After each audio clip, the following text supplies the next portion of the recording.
the Daily Morning Show, where we talk about the latest topics in pop culture. I'm Brittany Jones-Cooper. I'm Shannon Coffey. I'm Allie Colbert. I'm Lucas Tim. Hi, everyone.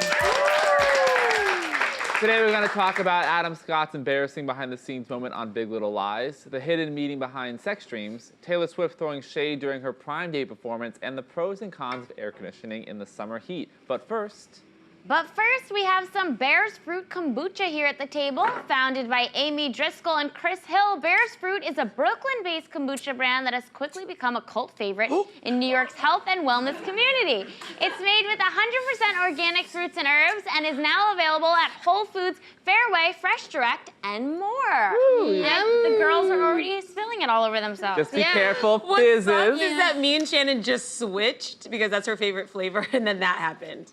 So you took a bullet for me. I appreciate it. Thank you. Anytime, baby. I love that, like, the close-up I got was me being like, it's like, great, guys. Thanks for making me look great. Wow, They're good. Well, They're this super is good. so bubbly as good. hell. Yeah, they're very, very, very good. Yum. Kombucha's like healthy for you and everything. Yeah, good for your gut, those probiotics. I really always need probiotics and kombucha to You keep do. me healthy. Because honestly, when I don't drink kombucha, I age like 40 years. Wanna I try get it? constipated. Just right away. Yeah, immediately I get depressed, constipated, and I look nasty. Yeah. So like, Kombucha really keeps you looking tight. Yeah, in all places. In all places. You know, all those Well, I'm spots. really getting the jalapeno in this I one. know, it's so good. I love anything spicy. Oh, really? Yeah. Yeah. Speaking of spicy, the reviews are in, and Stranger Things Season 3 is getting high marks across the board for 80s nostalgia, creepy special effects, and for its feminist storylines and LGBTQ+ representation. However, some critics found the season too authentically 80s for today's progressive culture. Here to chat about the hits and misses of Stranger Things is the host of In Case You Missed It by HuffPost, Heather Gardner. You cleaned it up? Back. I see. Yeah, cleaned I wanted it up. to make sure it was nice and clean for you. Aw, thank Anything you so for much. You, Miss Heather. Yes, Miss Heather has returned. Embrace it. She's embracing it. Embracing it. Wow, I did not expect that response. We I love know, you here. you're We love popular. you. Aw, Good. thanks. But let's talk about Stranger Things, another thing we love. Everybody watches this show. But what were some of the issues? What were the female storylines that people are sort of talking Okay, about? well, first of all, I do want to say that I was one of those 40 million people who watched it, binge watched it the first 24 hours. What was it, 18 million people Yeah. who did Yeah. that? Yeah. I was hungover the day after 4th of July, so I just spent the entire day watching Stranger America. Things, and I don't even regret it at all. Yes, America. And I really did think that this was one of the better seasons. I agree with you, what you said the other day. First season is the best, nothing can touch it. Right. But this one was definitely the second best in my opinion. I Absolutely. really did think they did a good job. But we do have some critics. We have some very picky critics who think that the treatment of women was not necessarily the best. Although I will say, like, they updated the storylines quite a bit. Yeah, no, and actually, I mean, we will get to the criticism, but to be fair, this season, they did expand some of the female characters, especially we'll talk about Robin later, but with Max and Eleven. Yes. Instead of doing the whole, they hate each other, girls, they're like, no, let's be best friends, screw the boys, and be, like, comrades, best friends. I love that what they did with that and really kind of not falling into traditional story tropes. And you know, like that. to the Duffer Brothers' credit here and Stranger Things in general, they have had this criticism for the first 2 seasons, and they really did, I thought, try to make upgrades. Because you're right, in the first 2 seasons, they were pitted against each other, or I guess the last season, because Max wasn't in the first. But then Eleven was also just very dependent on the boys, and then her father figure, Sheriff Hopper. And then in this season, she really found her independence not only from her boyfriend, but also with her own like powers and stuff. And Joyce, who was reduced to the hysterical mother figure the entire first 2 seasons, she got to go out on her own adventure, had a much more in-depth storyline in that regard. And then also we had Nancy, who again was a love triangle. She was kind of just there to have, you know, competition between the men. And then she got to have her own storyline as well this season. So it sounds like there's been progress, but we're still having issues? Yes, and one of the biggest issues we had was with Evan Rachel Wood, who was on another one of my favorite shows, HBO's Westworld. I want to read her tweet verbatim because it really sparked a lot of debate on this. You should never date a guy like a cop from the Stranger Things, especially extreme jealousy and violent rages are not flattering or sexy like TV would have you believe. I have to push back on this a little bit because I think, one, hello, have you watched Westworld? People getting fucked up on that show. But no, I think, you know, Hopper is a very interesting character and I totally get where she's coming from, but like, you know, his past is like his wife died brutally, his daughter died, he's a drunk, he's lives alone in his cabin. So Right. we've been watching kind of his redemption. And yes, he's a violent character. He mows down Russians without any sort of remorse in this season. But I also think that we see some of the softer sides when him trying to ask Joyce out on a date, how he feels about Eleven, that I feel like this kind of simplifies that character. It simplifies the way Duffer Brothers have moved these characters that started in traditional 80s story tropes, like the hot guy to the nerdy girl, whatever, and moved them all beyond that now in their third season. So I don't know, I didn't think she's a fan of the show. And I will say when I was watching it, because I love Hopper, I love the show so much. Again, one of those 40 million people who watched it right away. And I did have that thought silently before I read her tweet. I was like, when did he become such an ass? Because he was like very aggressive to Joyce specifically. Yeah, he goes in and beats up the mayor and stuff, and that's like really fun. But he also like yelled at her the entire season, and I really did think that. well, she did stand them up on a date. That is true, but he didn't have to go violently rage. I mean, that does not Lucas said she constitute. deserved it. No, she didn't. No, she didn't. She didn't. No, She she didn't. didn't. You know, I applaud Stranger Things for the female characters Yes. and the power they've shown, but I just thought this was a little simplifying his character a little too much. Yeah, personally, I haven't liked the way his character's been developed. I feel like it's kind of ruined a little bit. I thought the same exact thing, to be honest. Yeah, and it's hard because when you're watching a TV show, it's like you want them to write like, you know, responsible characters, but they're also, you still have to highlight that there are trash people in this universe. Right. So it's kind of like when you write a show with no trash people, you're like not being realistic and it's more fantasy than like Game of Thrones and having dragons. So I do like having, you know, problematic characters who are called out and treated like, you know, like making sure that you understand like, no, you shouldn't be like attracted to a man who yells at you. And I think that was my issue too with it. It wasn't just that he was so mean to her, is that they set it up for them to be like sexually attracted to each other at the end, which kind of really plays into that stereotype, which we're telling people now with the Me Too movement, like when boys hit you, when boys yell at you, when boys are mean to you, it doesn't mean that they like you. Well, I agree on that. Someone should have snapped him back and been like, you're fat and you're gross. Like, there's a little more like that. Yeah. But that I agree upon. But that's also just his character is like, he's not a perfect guy. He's far from perfect. He just plays the cop who kind of saves the day. But I agree with you. There probably should have been more pushback on his behavior. And like I said, I really did think that they upgraded the storylines for the women, especially in this season, so much. And then, of course, we have the LGBTQ plus representation as well, which was, I mean, it was another criticism that they had the first two seasons. They had no characters in that realm, and then they had a huge one coming out with Robin this time. So it was really good. And she is the best character. Robin is good. awesome. Like from the start, you feel like, oh, she's gonna be really cool. She's really funny. And then the way it turns out, that scene in the bathroom. It was my favorite. Well, sorry to spoil it when she comes out to Steve, because Steve's like, you know, I like this girl, like who sat in my, it's the whole like 80s, like she sat in my class and knows her. She's like, stop it, stop it, stop it. And it's like she's like, I'm gay, and I was like, that is so awesome. And also shows like they're still buds, they're best friends, and I love that too. I really did love how it was, like I said, it was one of the most beautiful scenes of the whole series, but also just a coming out scene in general. It had the right amount of heart, the right amount of humor, and it felt very normal to coming out to a friend who was just, by the way, like he was shot down. Like he's vulnerable in that moment, and she is too for a completely different reason. He's just like, yeah, that's cool. Like I really did appreciate it. Yeah. And also there's been talk though, because with Will's character, and I've said this before. I think in the original, one of the original drafts of the pilot, that Will was explicitly labeled a gay character, but they're 10 years old, so they don't need to address that. But many people watched the show and said he is, and the actor I think he said a response being like, it's up to your interpretation. Yeah, I mean they haven't explicitly said whether he is or not, but they did have one moment where they alluded to like he doesn't like girls, but it may just be because he hasn't hit that level of puberty yet, and that's what the actor Noah Schnapp said about open to interpretation. But the criticism here is because yes, they are having these representation, but they're still in the closet. Will is still in the closet. Robin is still in the closet to everyone else. From a 10-year-old kid, Right. you don't even know at that point. Right. Right. So Well, much no, they're just pressure, saying. yeah. Well, they're saying specifically for Robin too that she only came out to her one close friend, but to the rest of the group she didn't come. Because that's real Yeah. fucking life. and see, and that's what we're People talking are about. still like, I still know people who are in their 40s who are in the closet. Right. It's not easy hi, to just Grandma, come she knows, out. but- Like, Well, and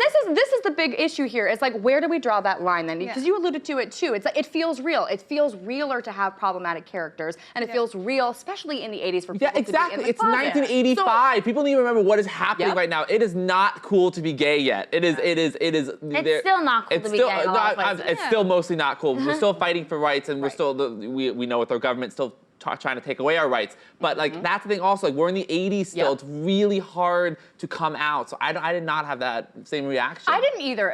I mean, I'm one of those people who definitely, shocker, I'm progressive. No, but I mean, like, I'm one of those people. I'm one of those people who really does appreciate, though, the authenticity of shows. And that's one of the reasons why Stranger Things is so successful, and it was out of the gate, because it felt so 80s, right? Yeah. So I really do think that people who are complaining about these kind of issues are kind of missing the point of nostalgia and kind of missing, of course, the idea of why we like it so much. But, you know, the Duffer Brothers and any show, this is by far and large not the only show who has dealt with, you know, dealing with time periods for today's audience. Where do they draw the line? But it's always the brothers who write it. The brothers, the D's, the David and Dov, whatever. But I you just know, think like, it's interesting to talk if about. they had written Will's character to be super out, or any character to be like completely out and confident, and everyone was in the town was chill with it, they would also get criticized for that, because that's not realistic, and then it wouldn't really pay tribute to, like, you know, everything that the LGBTQIA community has gone through. Like, we had to live in fear. But, and also, to just,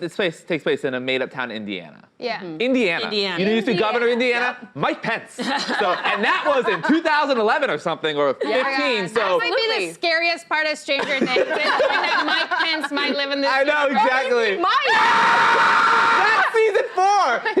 He's the Demigorgon. It's Mike Pence.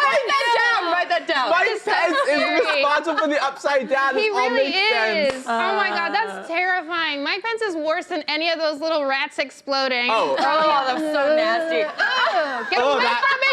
Get away! That's it. It's just like that's all you see. Just walk out of the Upside Down gate. You're like, oh my God. Yeah. Oh no. But I think all of this talk just goes to show how big Stranger Things is. That people care this much about it, which means it's probably. And like I said, I think the biggest takeaway here is that they took the criticism. That there was a lot of fair criticism, especially with women, and of course having no representation in that community for the LGBT community, and the fact that they upgraded and we're striving to make something different. I think that's the biggest takeaway. Yeah, and we'll see what they do in the next season. Oh, I can't wait! Can't wait to be hungover again. Heather, thank you so much for joining us. And you can catch In Case You Missed It by HuffPost on HuffPost.com and Yahoo's Roku channel. Well, with only 2 episodes left to go of HBO's Big Little Lies, the actors are sharing many behind-the-scenes stories. In a recent appearance on Conan, actor Adam Scott revealed his most embarrassing moment with Reese Witherspoon. Take a look. One time with Reese Witherspoon and I, we were shooting a scene. It was the last scene we had together for season 2, and it was a scene in a therapist's office. And she, in between takes, she said something funny, and I just went like that.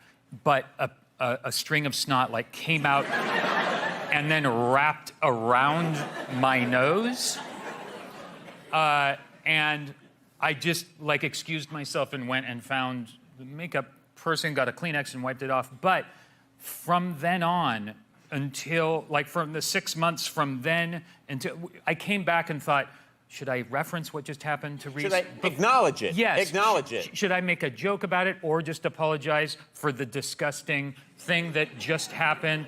And I didn't. And then so afterwards, for the 6 months afterwards, until the show premiered, I was like, should I text her and like make a joke about the snot? Like, should I acknowledge? And I never did, but I tortured myself about it for all that time. And then at the premiere in New York, I was like, should I go up to her and say something about the snot? Just as like a lighthearted thing, just to acknowledge. And so I never did. Ooh. I really, this makes me feel so weird. Like, I am so surprised that Adam Scott, after a season of playing Reese Witherspoon's husband on this show, feels so uncomfortable, so shook about snot that he needs to kind of talk himself through this every night up until the premiere for 6 months, make it a segment on late night. Adam Scott, take a Xanax. It's fine, but also it's just like when you work with someone every day, like I've picked things out of Lucas's teeth. Lucas has shaved my beard. You know, like you become intimate. You become close to people. Yeah. Like I'm kind of blown away by how it seems like he's so not comfortable with her. I think you're addressing and I agree with you, but the thing of what people do when an embarrassing situation happens, do you address it head on, make a joke, or do you pretend it didn't happen? And I think he clearly is someone who pretends it doesn't happen or is so awkward trying to. It's so much more awkward to pretend it didn't happen. Agree. And then 100%. to contemplate for months how to bring it up. She probably doesn't even remember. No, she's winning, busy, making millions at other TV shows, and he's like laying in bed at night, the snot, the snot, Legally Blonde, the snot. I mean, yeah, no, I 100% embarrassing happened to me, and I immediately addressed it. Did you say Legally Blonde? He played Sweet Home Alabama, snot, election, snot, and then like plays. I have a really funny story that is in a place of work, not here, but I was in a place of work one time. Me, myself, one other person. The third person we were talking to was my friend, was walking away after we had done our meeting and lets out quite a large fart. It's obvious, right? The person kind of keeps walking and then turns around and goes, "Excuse me." And that's how you deal with it. Yeah. And that person is my mom. Aww. That's so cute. Oh, that's your mom I farts like are that. adorable. I think it's fun to just own it. You know, Yeah. sometimes a little toot's gonna come out. I feel like once a year I have a booger, like that same exact thing where I laugh at someone and a booger comes out, and then I'm Yeah. like, oh, I'm sorry. Yes. And I just address it, and it's kind of like, you know, it's like a compliment. Like, you made some snot dribble out. Like, Right. look at you, the power. Yeah. Yeah. For me, it's always just awkward things like with my Invisalign, they're disgusting. And like Allie has walked by my desk and been like, what the fuck? Man? Like, that's disgusting. Right. So I'll just be like, and I'm like, oh, my bad, I'm sorry. Instead of being like ashamed about it, you just have to kind of, I would just walk over and pick up your little Invisaligns and suck out the extra spit. That's disgusting. Is it disgusting or is it hot? it's pretty gross. No. But if I I didn't have a jar of your spit that I Okay. keep under my Well, desk. that's my DNA and I want it back. This is a trickier situation. Say you're sitting in a group like this, right? The four of us. All of a sudden, a toxic stench It's you. comes over the four of us. It's definitely you. And girl. all of us just sit here. And we didn't hear. It was silent. Does someone claim it? And I think in the four of us, somebody claims. Oh, if it's Yeah. us Yeah, four, if I it's know us four- who the hell just sent that like bomb out. Right. Like, I would And say. I'd be like, I had yogurt. What if- and I'm like, sorry. we laugh, it'd be fine. What if you're in a serious place with like two other people that are like work people, not friendly? So, like, let's say you're Your Michelle boss. Obama, Yeah. Hillary Clinton, and you were sitting at lunch, and a bad smell comes across, and you can either confront. No, you obviously don't confront with those Clearly. people. I don't Okay, you bring don't. up anything. Not clearly. But if the instance happens, and this does happen to all of us, where a fart just slips out. Sometimes Say it it's just, you and Suzanne. it's me and my boss, and an audible fart slips out, which just happens sometimes. What would you Yeah. say? You can't clinch that hard all the time. And I've had that happen, and I'm just like, oops. I just go, oops. You get a little cute, you're like, oops. I could see though, like I know you enough to know that your farts are cute, probably don't smell that bad. Yeah. If it were me, no one would be able to breathe. Shit would be dripping down my leg. And girl. It would Yeah. be a fucking code red situation. Wait, that's gross. I'm gonna Allison you back, Allison. That's gross. That's Sit why- down your leg? Alice. Yeah, that's my only fart alone. Yeah, I feel like You if you fart have all a the really time. stinky fart, it's never just comes alone. Like if you have a silent but deadly one, it's like a series, and you're like cooking eggs for like an hour. And that happened to me once where I was like, I was like with a sketch group in a house, and it was just us, and we were shooting sketches all weekend long. And I was there with like the hottest guy from our theater, and I had a huge crush on him. And we got to do this makeout scene and everything. But you know, like Jesus was like, "You bitch, I'm gonna get you back." And I was like, "No." And I just kept on like just like releasing like the hottest, longest, like nastiest farts. And I kept on like standing next to this one guy that everybody hated so that people would put it on him. Yeah. But then finally, like my crush put it together and he goes like super loud, he goes, "Shannon's got the hot tooth tonight." And I just like felt like I was falling in the abyss of like never getting laid again. Like it's so sad, but I did have sex with them later. Oh, good. Oh my god. Wow, that's inspirational. Because everybody farts. Yeah, you know? But I will say, if I did something embarrassing, I would want Shannon there with me. Oh, 'cause for then sure. She would also do it too to make me feel better. Like if I pooped in my pants, Oh, Shannon yeah. would poop in her pants without a Wow. doubt. So I feel like he's bringing you down, but you're No, fine. that's the compliment. she's It's like not she would do it for a Yeah. loyalty and love for Yeah. a friend. She would, if I felt like so embarrassed, I know Shannon would be the one like, I will do this as well, that's Lucas, nice. Yeah. to be there with you. I promise you, I'm a ride or die. I never let anyone go down alone. Because I'm just like, I don't like shame as a concept. Yeah. I don't want us to feel bad about ourselves. Like, humans are just naturally disgusting. Yeah. We're full of bugs and microbes crawling on our eyeballs right now. Mouths, the fact that we jam them together is disgusting. Like, my friend is a dental hygienist, and when she talks to me about mouths, I'm like, that's it. We're canceled. Yeah. We're not getting having Also it. canceled. Like, no, it's so gross. So I just like to remind everybody. Yeah, Right. I think it's important. Adam Scott, though, I think he. Bring it back. Back to him. Do you think he was intimidated because of the level of celebrity of his co-stars? Maybe. Because we're all No. friendly. We're all friendly. I don't think everyone's talking about Adam Scott like he's not. He's I a will. I celebrity. just listened to an interview with him. He was on Keep It, the podcast, and he did say part of what drew him to this project was working with the caliber of actresses. Yeah. So Yeah. he does. Yes, I think he's a very successful person. Reese Witherspoon is so sweet, but Reese Witherspoon is one of the EPs on the show. She's an Yeah. Academy Award-winning actress.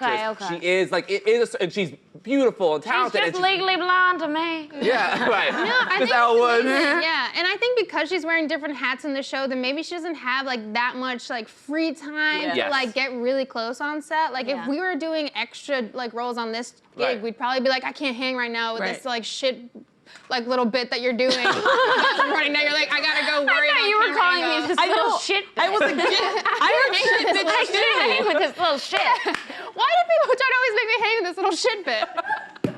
Oh, you're like that little piece of shit that gets stuck on the butthole shit and you're bit. trying to shake it off. And you finally gotta go I gotta take one for the team and then wipe it out and then you're I like, can't oh, hang with this little oh, shit. little Nikki, you're so cute. Add that to the T-shirt line at the Pussy Drool. It's shit, Yes, bitch. Shit bit. Shit bit. Oh, Get out the poop knife. Wait, 'cause what? It's time for a new story.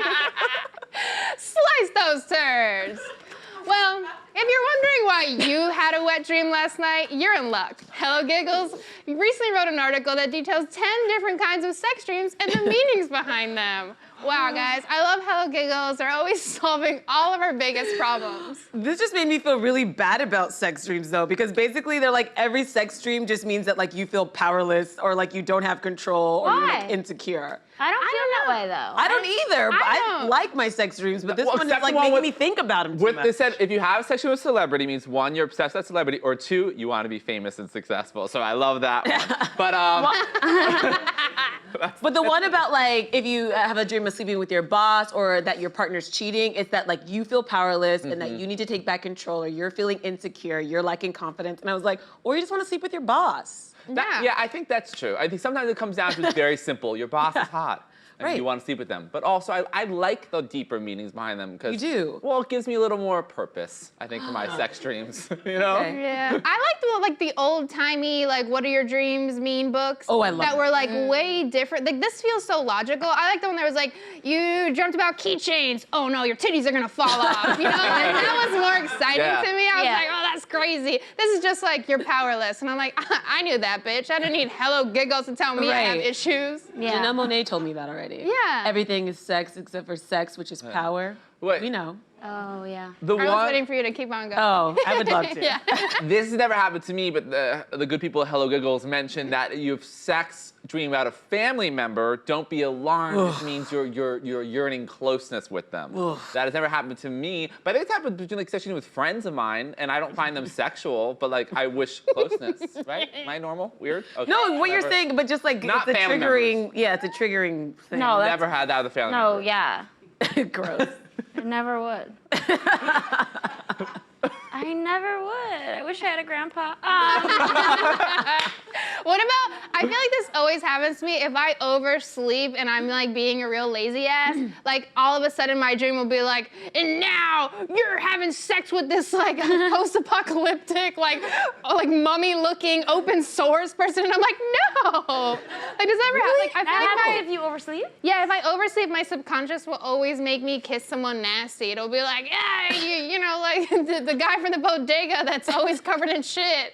or like this little shit bit or something. Like it'll always be like somebody that I would never want to be with, and I'm like, oh no. Interesting. I've never had a sex dream with someone I don't want to be with. No, me neither. Really? really? I always do. I always had sex dreams growing up, and I still do. I always have sex dreams with a young Paul Newman. Sometimes with old Paul Newman. Wow. I know. Oh my God, that'd be great, old Paul Newman, because he'd be like giving you those pizzas and that popcorn. Is he and all like that wearing the snacks. racing suit too? But let me tell you I something. want Once in a details. while, when I have the dreams, as soon as I start having sex with Paul Newman, I go, oh, this is a dream. And then I'm able to wake up from the dream and I start lucid dreaming. The second I start fucking Paul Newman, I throw him off me and I go find a hot girl. Really? Oh, wow. You're not making this up? No, I'm not making it up. Wow. I had a sex dream about Natalie Dormer. I was watching a lot of Who's the that? Tudors. She was in Hunger Games. she was Marjorie in Marjorie. Game of Oh Thrones. my fucking God, Yeah. tell me about it. That was when I was watching the Tudors, though. She was Anne Boleyn, so No, she was like I Renaissance. saw. Yeah. We talked about the Tudors on the show. I mean, that'll How it give you- really helps that to taught me a lot understand about sex. the shape Yeah. of boobs. Yeah. See, I don't have a lot of celebrity sex dreams. It's always like people that I know. Yeah, I used to. And it's usually like I saw them before I went to bed or like I was on social media and then I'll like have like Have a you sex dreamed about us? I've never had a sex dream about it.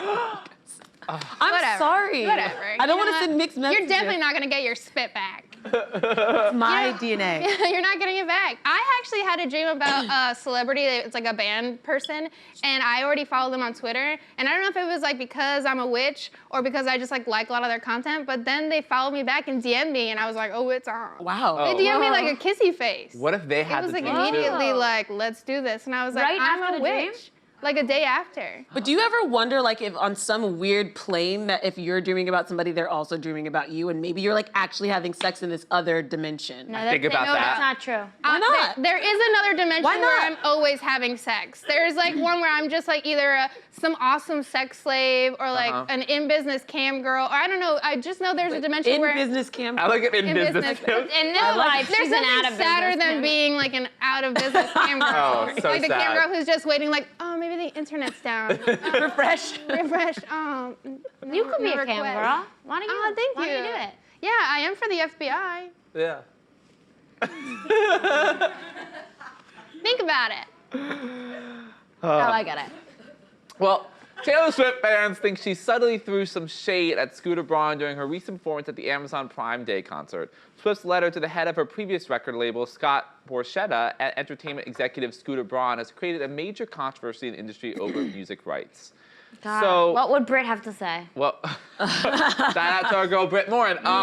At the concert, apparently she overemphasized some of the lyrics in "Shake It Off." So of course we all will contribute to, she's like some dirty little cheats, Yeah. and that's Yeah. Taylor Swift language saying like She said it just like that. Cheat! cheats. So that's like cursing, that's like a Nicki Minaj Cardi B feud right there in Taylor Swift world. I have So cool of Taylor to use her like gay anthem to fight her personal battles. Yeah. Like what a loser. I have a lot of feelings about this. Sorry. I actually interviewed Jermaine Dupri yesterday, who's this really successful hip hop and music producer. He actually gave Scooter Braun his first job. So I was asking, I was like, what's the vibe on this? He goes, this is the business. This is how it works. This is not something that is targeted. She is really good at making herself a victim, but this is something that happens regularly in the business. And when he purchased this label, he also bought the masters to Lady Antebellum, Right. Rascal Flatts, Sheryl Crow, I think Reba McEntire. So again, the media is just telling it's Taylor because she's making such a big deal, but there's all these other artists who are also affected by this sale. But what's happening specifically in this situation is Taylor acting as if this was something she didn't know about and Right. had.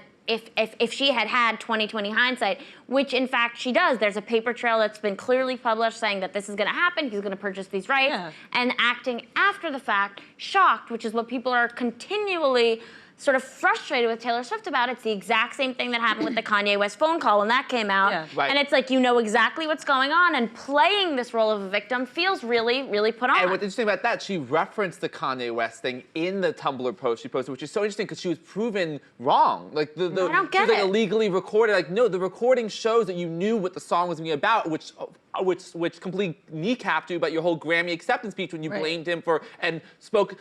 My thing, as much as I want to like Taylor Swift, it's just like this is the thing. She, according to the record label exec, she had ample amount of opportunities. According to her lawyer, they said these deals were fake. They weren't fair, and maybe there's some middle ground that's true about this. Yeah. But Taylor Swift clearly, she's just been named the highest earning celebrity of the past year. She made $185 million according. she to writes all of her She writes them. She's incredibly wealthy, successful. When I never want to take that away from her, she always loses me with with this victim playing. And I don't even like defending Kim Kardashian and Kanye West, but she loses me when she brings them up again. And she loses me when she brings up the whole feminist issue, because she is only a feminist seemingly when it suits her.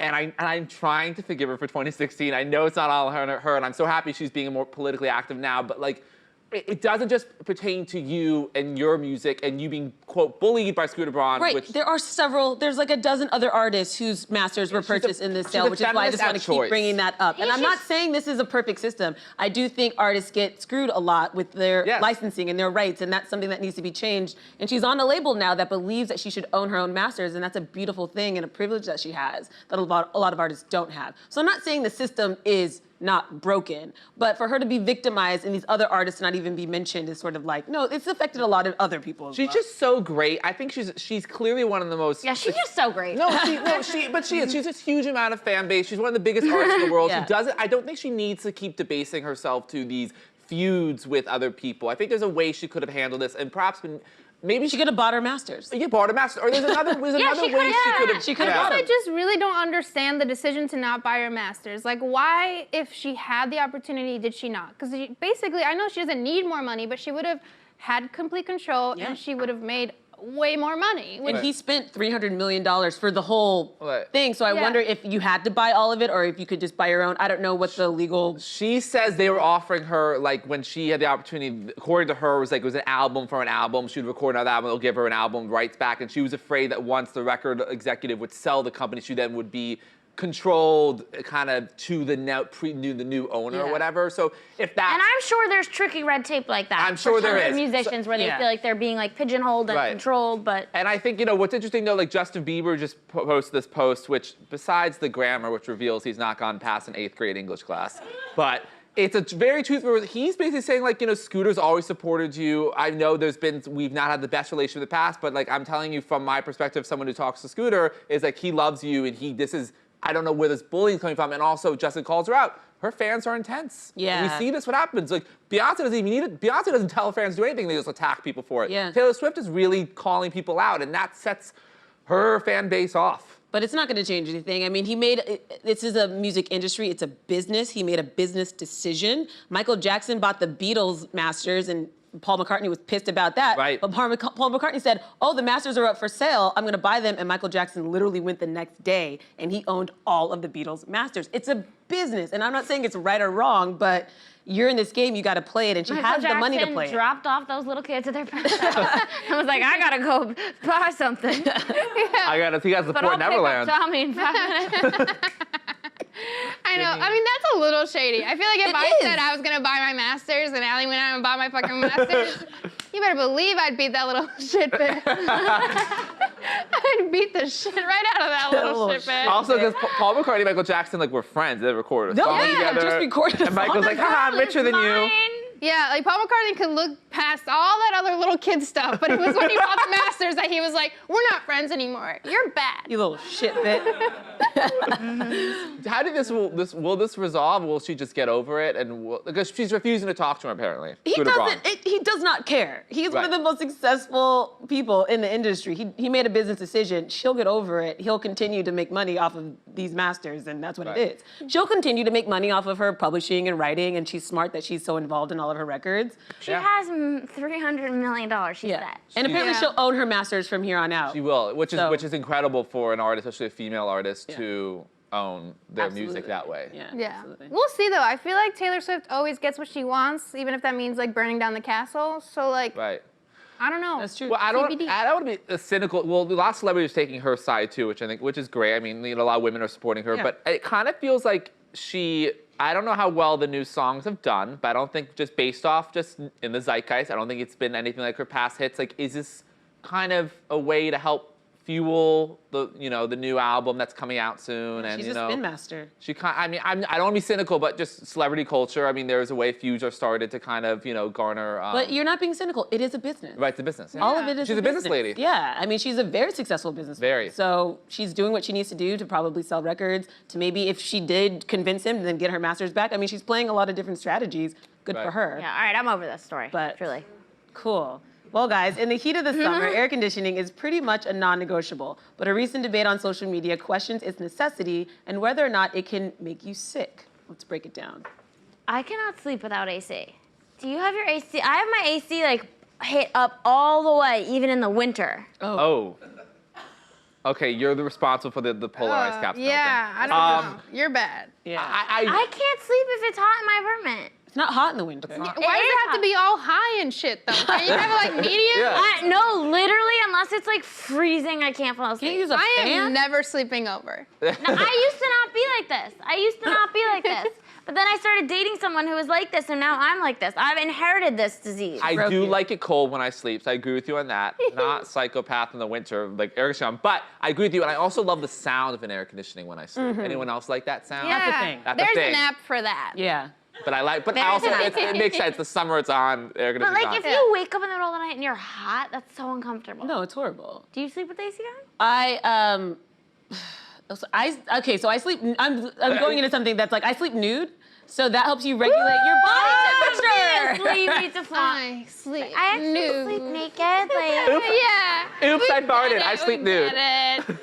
Do you too? No. Oh. Sometimes. Well, What? they say that helps Depends. regulate your body temperature if Yes. you're just under. So I actually like that, and I don't get hot during the night, and I'll put my AC on until I go to sleep, and I'll cool down my room, and then I'll turn it off, or I'll just turn on the fan function on the AC so that I have a little relief. But I hate being cold, and I hate air conditioning, and I do feel like it makes me sick. but I'm don't like, you feel like when you're under the blankets, you don't feel cold? no, I'm freezing. But Brittany's addressing something that this is this New York Times article talking about in offices. I think that's what people mostly complain at work is when it's too cold Yes. and Oh my people God, I feel it. and like people get especially Especially women, women. get sick because of this. If there's poor ventilation in the building, air conditioning's blasting. It's like. And I understand that. There should be, like, the ideal temperature apparently for women, I think it's like 72 degrees. I Yeah. think that's a good temperature. Yeah, 72 is so nice and Right. so fun. I don't understand the people who are like 62. And you're like, what's happening? There must be actual demons living in you. Right. And they're not the sexy kind, they're the ugly kind that are melting.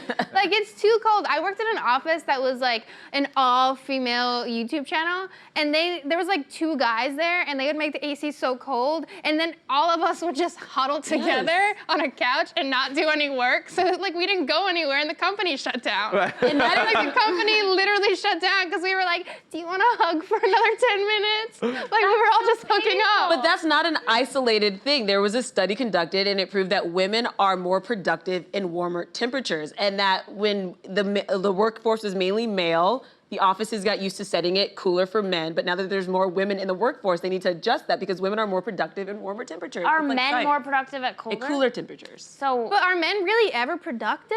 That is, Let's yeah. ask that question. I think that's the question we've got to ask. I think that's a real question. what's the temperature that's ideal for men? They I said don't know. 70. Is it 70? They said 70. And ours is 72. So maybe we should make it 71. Compromise.